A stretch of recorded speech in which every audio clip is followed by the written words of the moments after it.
السلام عليكم ورحمة الله وبركاته.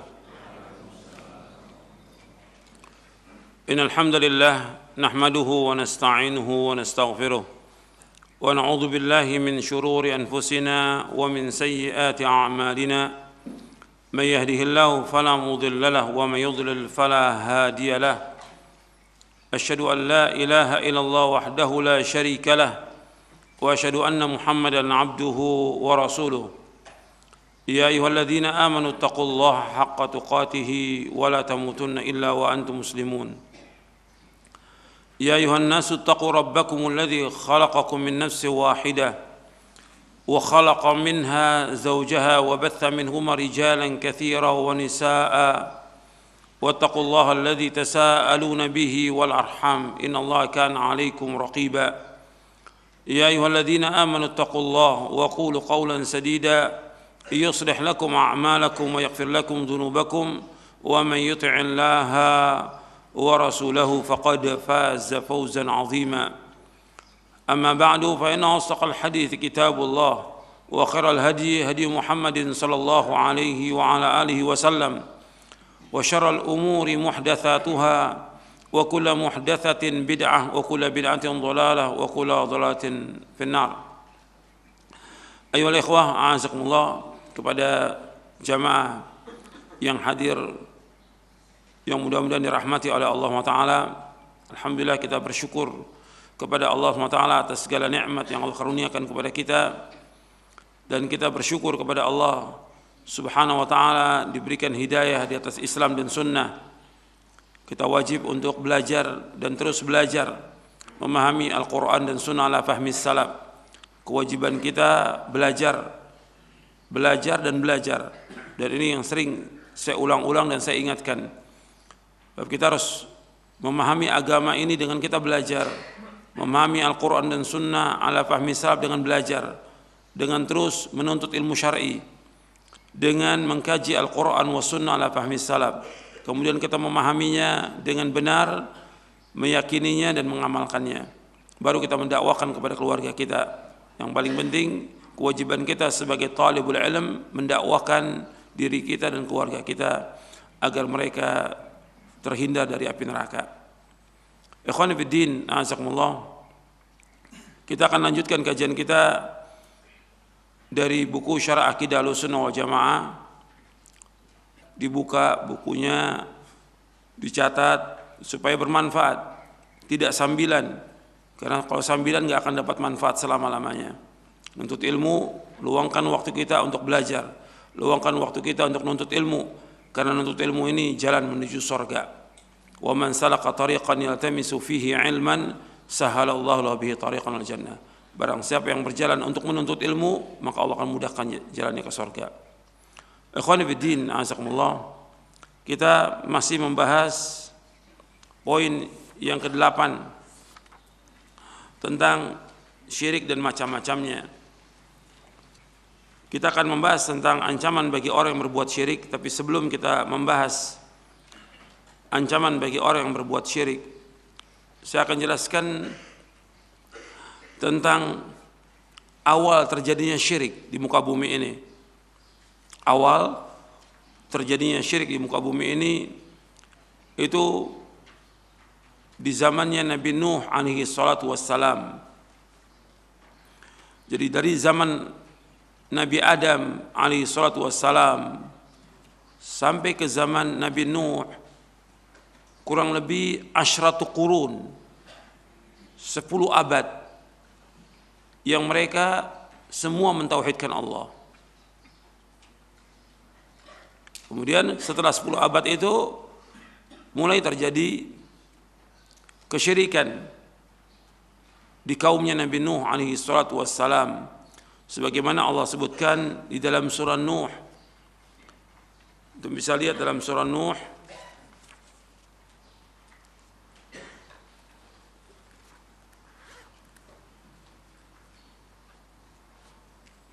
yang bawa mushaf, dilihat di ayat 23 dan seterusnya. Allah menyebutkan dalam surah Nuh tentang awal terjadinya kesyirikan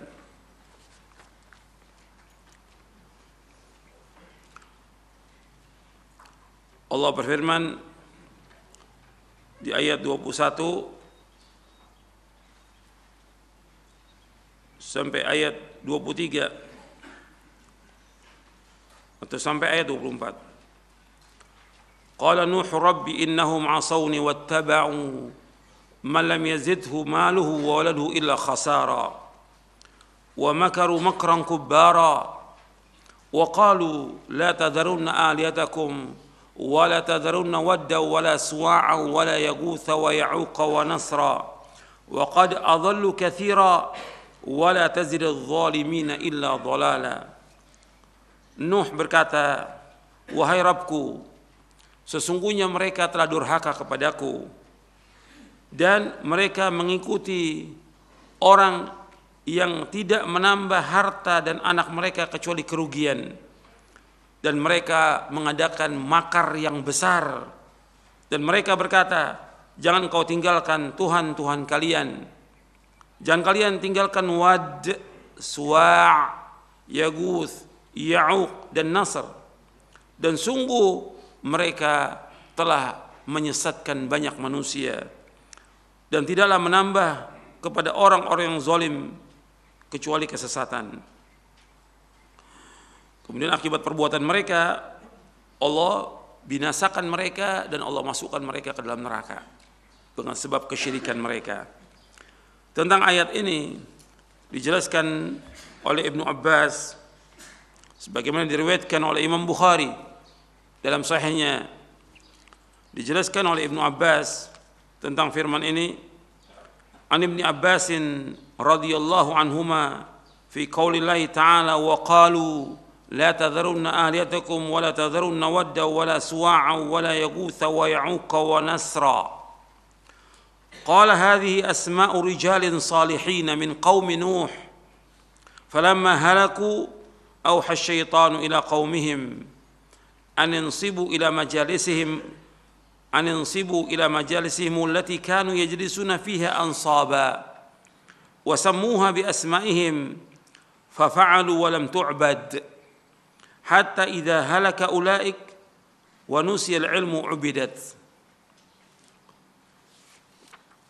Dan dalam kitab sahih, maksudnya di Sahih Bukhari, dari Ibnu Abbas radhiyallahu anhuma tentang firman Allah, wa qalu la tadharunna aliyatakum wa la tadharunna wadda wa la suwa'a wa la yaghutha wa ya'uqa wa nasra. Dan mereka berkata, jangan sekali-kali kamu meninggalkan penyembahan tuhan-tuhan kalian. Itu jangan pula sekali-kali kamu meninggalkan penyembahan Wad, Suwa', Yaguth, Ya'uq dan Nasr. Kemudian Ibnu Abbas radhiyallahu anhuma berkata, ini 5 ini, Wad, Suwa', Yaguth, Ya'uq dan Nasr, 5 ini nama-nama orang saleh dari kaum Nabi Nuh alaihi salatu wassalam. Tatkala mereka meninggal, syaitan membisikkan kepada kaum mereka agar mereka mendirikan patung-patung pada tempat yang pernah diadakan pertemuan di sana oleh mereka, dan menamai patung-patung itu dengan nama-nama mereka. Orang-orang itu pun lantas melaksanakan bisikan syaitan tersebut, tetapi patung-patung mereka itu ketika itu belum disembah, hingga orang-orang yang mendirikan patung itu meninggal dan ilmu agama dilupakan, barulah patung-patung tadi disembah. Athar ini diriwayatkan oleh Imam Bukhari dalam sahihnya. Kemudian dijelaskan oleh Imam Ibnu Qayyim rahimahullah dalam kitabnya Ighathatul Lahafan min Masaidi Syaitan. Kata Ibnu Qayyim, banyak kalangan salaf yang mengatakan setelah orang-orang saleh meninggal, kata Ibnu Qayyim rahimahullah, qala ghairu wahid min as-salaf lamma matu akafu ala quburihim thumma sawwaru tamathilahum thumma tala alaihimul amad fa'abaduhum. Kata Ibnu Qayyim, banyak kalangan salaf yang mengatakan setelah mereka itu, yakni orang-orang saleh meninggal, orang-orang lantas sering mendatangi kuburan mereka lalu membuat patung-patung mereka, kemudian setelah masa demi masa berlalu, sejak masa itu akhirnya disembahlah patung-patung tersebut. Ini dalam kitab Ighatsatul Lahfan di juz yang pertama. Ini penjelasan ini nanti antum bisa lihat dalam syarah kitab Tauhid. Syarah kitab Tauhid di bab 19. Di syarah kitab Tauhid di bab 19. Antum perhatikan di sini. Penjelasan Ibnu Abbas dan Ibnu Qayyim ini menjelaskan ada dua di sini. Arti awal terjadinya kesyirikan itu terjadinya pada kaum Nabi Nuh alaihi salatu wassalam. Dan Nabi Nuh alaihi salatu wassalam mendakwakan tauhid ini berapa tahun? 950 tahun. Allah sebutkan, kita lihat dulu penjelasan tentang bagaimana dakwahnya Nabi Nuh alaihi salatu wassalam. Ini bukan main-main perjalanan yang panjang. Ya, tetap aja masih ada orang berbuat syirik meskipun sudah berdakwah siang dan malam. Kan di surah Nuh disebutkan di sini bahwa Nabi Nuh itu mendakwakan bukan hanya sekali-kali, siang dan malam. Allah sebutkan di surah Nuh di ayat 5, qala rabbi inni da'utu qaumi lailan wa nahara falam yazidhum du'ai illa firara. Wahai Rabbku, sesungguhnya aku mendakwakan kaumku siang dan malam, tapi tidak menambah mereka dari dakwahku ini kecuali mereka lari dari dakwah ini. Lari. Ini siang dan malam. Berapa tahun siang dan malamnya? Itu 950 tahun. Allah sebutkan di dalam surah Al-Ankabut di ayat 14. Walaqad arsalna Nuhan ila qaumihi falabitha fihim alfa sanatin illa 50 'ama. Fa akhadhahum at-tufan wa hum zalimun. Dan sungguh kami telah utus Nabi Nuh alaihi salatu wassalam kepada kaumnya, dan beliau tinggal mendakwakan kaumnya itu 1000 tahun kurang 50, artinya 950 tahun. Kemudian Allah menyiksa mereka yang kufur ini dengan banjir yang besar dalam keadaan mereka berbuat kezoliman. Dan Nabi Nuh alaihi wasallam sudah mengingatkan kepada kaumnya siang dan malam. Dakwahnya Nabi Nuh bisa lihat di beberapa surah dari Al-Quran. Antum bisa lihat di surah Al-A'raf. Allah menyebutkan tentang Nabi Nuh alaihi wasallam di ayat 59. Di ayat 59 dalam surah Al-A'raf, surah yang ke-7 ayat 59. Allah berfirman, laqad arsalna Nuhan ila qaumihi faqala ya qaumi ibudullaha ma lakum min ilahin ghairuh inni akhafu alaikum adzab yaumin azim. Sungguh kami telah utus Nuh kepada kaumnya. Nuh alaihi wasallam berkata, wahai kaumku, beribadahlah kalian hanya kepada Allah saja, tidak ada Tuhan yang lain kecuali hanya Allah. Sesungguhnya aku takut kepada kalian azab hari yang besar. Jadi setelah diingatkan untuk mentauhidkan Allah, kemudian Nabi Nuh AS mengancam mereka dengan azab neraka, azab yang besar. Artinya setiap nabi seperti itu. Di samping memberikan kabar gembira bagi yang bertauhid, Nabi juga mengancam. Kalau mereka tetap berbuat kesyirikan, maka mereka akan dimasukkan ke dalam neraka. Kita kembali kepada riwayat Ibnu Abbas dan penjelasan Muqayyim. Artinya Nabi Nuh AS mendakwakan kaumnya ini siang dan malam. Dan kaumnya tetap berbuat syirik. Mereka mengikuti nenek-nenek moyang mereka. Dan mereka menyembah Suwa', Wad, Suwa', Yaguth, Ya'uq dan Nasr. Kalau kita lihat riwayat Ibnu Abbas ini atau athar Ibnu Abbas ini, dan athar ini sahih diriwayatkan Imam Bukhari, bahwa awal terjadinya kesyirikan yaitu mereka awalnya beribadah di sisi kubur. Awalnya mereka beribadah di sisi kubur. Beribadah, berdoa kepada Allah. Tidak menyembah kubur, tidak. beribadah di sisi kubur kepada Allah beribadahnya. Ya mereka sholat di situ, mereka doa di situ, mereka segala macam di situ sudah. Kemudian setelah itu mereka berpikir, alangkah baiknya kalau kita untuk mengenang mereka kita buat patung, buat gambar mereka, buat lukisan mereka. Jadi awalnya ibadah, kemudian setelah itu yang kedua mereka buat lukisan dan patung, buat gambar-gambar untuk mengenang jasanya mereka supaya kita ingat. Tidak disembah. Ketika mereka beribadah di situ kepada Allah di sisi kubur, yang pertama, yang kedua mereka buat patung, buat gambar, buat lukisan, tidak disembah awalnya. Jadi yang pertama itu ibadah, yang kedua membuat patung, lukisan, gambar. Kemudian yang membangun ini setelah berlalunya waktu mungkin 50 tahun, mungkin 100 tahun, meninggal yang membangun ini. Setelah meninggal datang generasi berikutnya.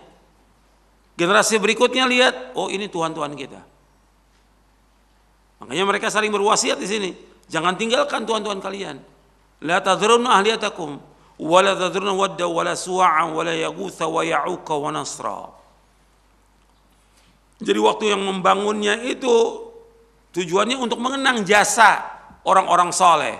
Tujuan awalnya untuk apa? Untuk mengenang jasanya orang-orang soleh. Karena mereka orang baik, mereka orang soleh. Yuk mengenang aja. Tidak disembah.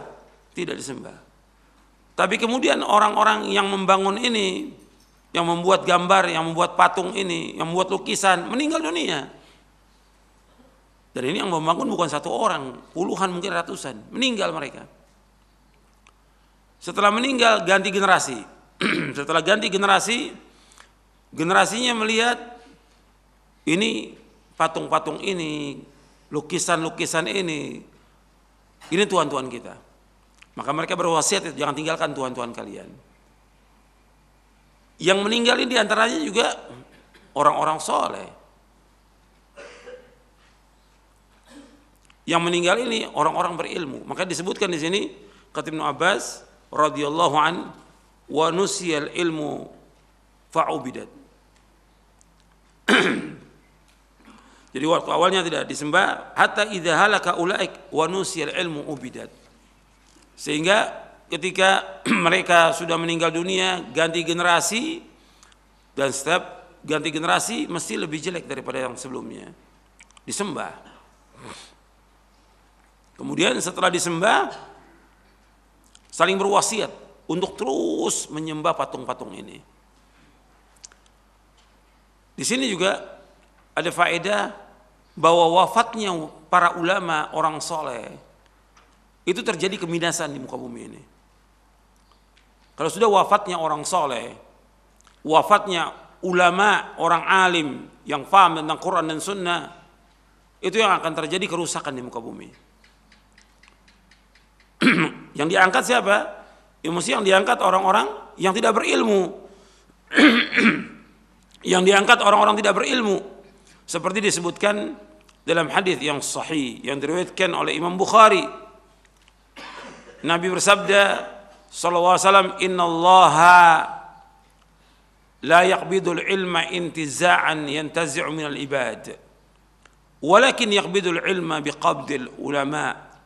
Hatta idza lam yubqi 'aliman ittakhadha an-nasu ru'asa'a juhala fasu'ilu fa'aftau bighairi ilmin fadhallu wa adhallu."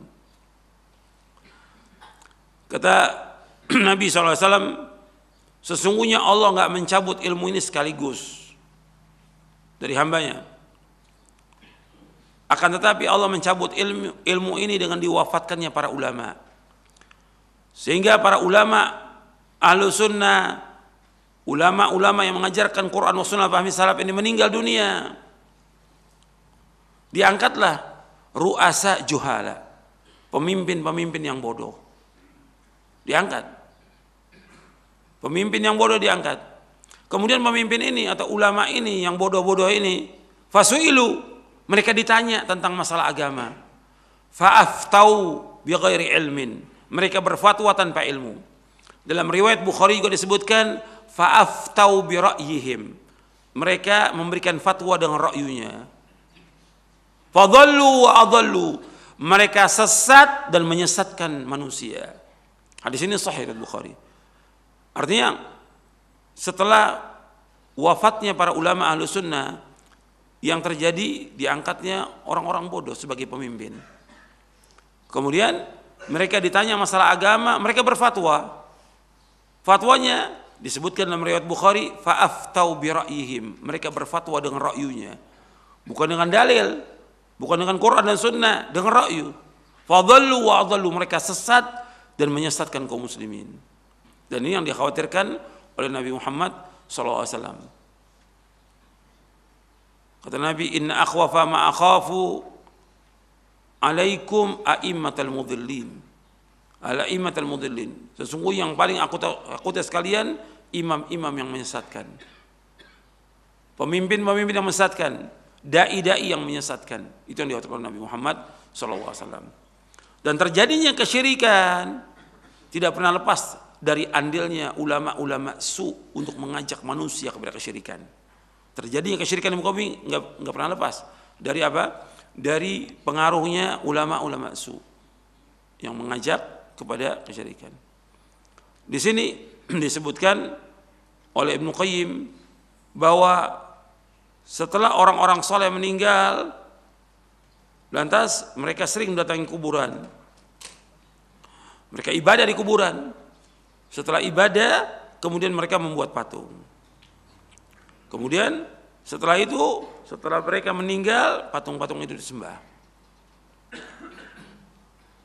Ini awal terjadinya kesyirikan. Kemudian didakwakan terus oleh para nabi alaihi wasallam. Kan setelah terjadi kesyirikan ini, Nabi Nuh terus mengingatkan mereka, dan Nabi Nuh mendakwakan dakwah tauhid. Nabi Nuh alaihissalam sudah mendakwakan dakwah tauhid, tetap dicela, dihina. Bahkan dikatakan oleh mereka itu Nabi Nuh sesat. Sebagaimana Nabi Muhammad SAW dikatakan gila. Jadi ketika orang mendakwakan dakwah tauhid, dikatakan oleh orang-orang banyak ini dakwah yang sesat. Antum lihat di surah Al-A'raf yang tadi kita baca itu. Di ayat 60-nya, kalau tadi ayat 59, di ayat 60-nya Allah menyebutkan tentang dakwahnya Nabi Nuh alaihissalam. Kan di ayat 59-nya Allah menyebutkan laqad arsalna Nuhan ila qaumihi faqala ya qaumi ibudullaha ma lakum min ilahin ghairuh inni akhafu 'alaikum 'adzab yaumin 'adzim. Qala al-mala'u min qaumihi inna lanaraka fi dhalalin mubin. Sungguh kami telah utus Nuh kepada kaumnya. Kemudian Nuh berkata, wahai kaumku, beribadahlah hanya kepada Allah, mentauhidkan Allah. Enggak ada Tuhan yang lain selain Allah. Sesungguhnya aku takut sekalian adab di hari yang besar. Qala al-mala', berkata para pembesar kaum itu. Para tokoh-tokoh kaum, al-mala' itu para pembesar yang dekat dengan penguasa, tokoh-tokohnya itu mala' atau orang-orang kayanya. Min qaumihi, dari kaumnya, inna lanaraka fi dhalalin mubin. Sesungguhnya aku melihat engkau Nuh berada dalam kesesatan yang nyata. Ketika dibilang sesat, Nuh membantah. Qala ya qaumi laisa bi dhalalatun walakinni rasulun min rabbil alamin uballighukum risalati rabbi wa ansahu lakum wa a'lamu minallahi ma la ta'lamun. Nuh menjawab alaihi salatu wassalam, wahai kaumku, aku tidak sesat. Jadi ketika dibilang dakwahnya ini sesat, dijawab dakwahnya enggak sesat. Tuh perhatikan tuh. Sama seperti ketika Nabi Muhammad dibilang sesat, Nabi Muhammad membantah. Tapi ketika dibilang gila, enggak dibantah. Kenapa? Enggak ada manfaatnya, karena itu hanya sekedar celaan, ejekan, enggak ada manfaatnya untuk dibantah. Tuduhan-tuduhan itu sama seperti Nabi Musa dituduh gila, dibiarkan aja. ketika itu sama Firaun. Yang penting dijawab dakwahnya ini, yang penting dakwah yang jawab. Pribadinya tidak dijawab, tapi dakwahnya. Dikatakan di sini, aku nggak sesat. Dakwah yang aku bawa ini nggak sesat. Karena mengajak manusia untuk beribadah hanya kepada Allah, menjauhkan segala macam perbuatan syirik. Dan aku Rasul yang diutus oleh Allah, Rabbul Alamin. Sedangkan mereka mengakui bahwa yang menciptakan, memberikan rezeki itu Allah. Semua kaum musyrikin dari zaman Nabi Nuh sampai zaman Nabi Muhammad alaihissalatu wassalam, semuanya mengakui bahwa yang menciptakan Allah, yang memberikan rezeki Allah, yang mengatur alam semesta Allah, pemilik langit dan bumi Allah. Cuma mereka beribadah kepada selain Allah. Tapi tentang rububiyah mereka mengakui. Di sini Nabi Nuh mengatakan, walakin rasulun min rabbil alamin. Sungguhnya aku adalah rasul, utusan Rabbul Alamin. Mereka mengakui Allah yang menciptakan. Uballighukum risalati rabbi. Aku menyampaikan risalah dari Rabbku. Wa ansahu lakum. Aku nasihati kalian. Wa a'lamu minallahi ma la ta'lamun. Aku mengetahui dari Allah apa yang kalian tidak ketahui. Nabi Nuh menyampaikan dakwah ini agar umat ini mentauhidkan Allah, menjauhkan syirik. Itu di zaman Nabi Nuh. Kemudian setelah Nabi Nuh mendakwakan, mereka tidak mau. Akhirnya Allah menyuruh Nabi Nuh untuk membuat perahu yang besar. Dan itu pun ketika membuat perahu, itu di padang pasir dibuat. Diketawakan. Bagaimana engkau buat perahu yang besar ini di padang pasir? Diejek, dibilang gila segala macam. Nabi Nuh teruskan aja. Sampai kemudian Allah menurunkan air dari langit dan dari bumi sambil tenggelamkan mereka semua yang berbuat syirik. Yang ikut kepada Nabi Nuh sedikit. Wa ma amana ma'ahu illa qalil, kata Allah. Tidak beriman kepada Nuh kecuali sedikit. Sedikit aja yang di perahu itu. Sudah kemudian terus berjalan lagi setelah Nabi Nuh dengan orang-orang yang beriman kepada Nabi Nuh, diselamatkan oleh Allah, semua ditenggelamkan bumi ini, orang-orang yang syirik ini. Kemudian didakwakan tauhid ini terus seperti itu. Dan dari zaman Nabi Nuh sampai zaman Nabi Ibrahim, Nabi Ismail, terus orang berada dalam tauhid. Tapi tetap aja setan terus berbuat kerusakan, membisikkan kaum ini terus berbuat syirik. Makanya setiap nabi tetap ada orang berbuat syirik. Tetap ada yang berbuat syirik. Nah, dari zaman Nabi Ibrahim dan Nabi Ismail alaihi wassalatu wassalam, ini sudah dakwakan dakwah tauhid. Makanya di Mekah itu orang mengikuti dakwahnya Nabi Ibrahim. Meskipun sudah jauh masanya, ribuan tahun, tapi tetap masih ada atharnya. Nah, yang pertama kali membuat kerusakan di tanah Arab itu, membuat patung-patung lagi, yaitu Amr bin Luhai. Amr bin Luhai, sebelum datangnya Nabi Muhammad SAW, namanya Amr bin Luhai Al-Khuzai. Dan Nabi menyebutkan SAW bahwa aku melihat Amr bin Luhai yang pertama kali membuat kerusakan ini dengan membuat patung-patung yang disembah. Aku melihat dia ususnya itu keluar di dalam neraka.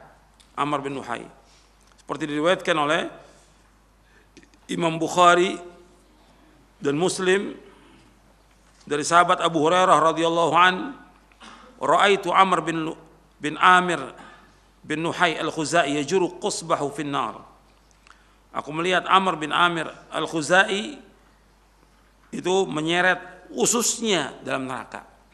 Karena dia yang pertama kali membuat kesyirikan setelah zamannya Nabi Ibrahim alaihi salatu wassalam. Amr bin Luhai Al-Khuzai ini dia yang pertama kali, ini dalam riwayat Bukhari dan Muslim, membuat patung-patung yang disembah sehingga ditaruh di Ka'bah patung-patung ini. Ini Amr bin Luhai Al-Khuzai. Ini awal terjadinya kesyirikan.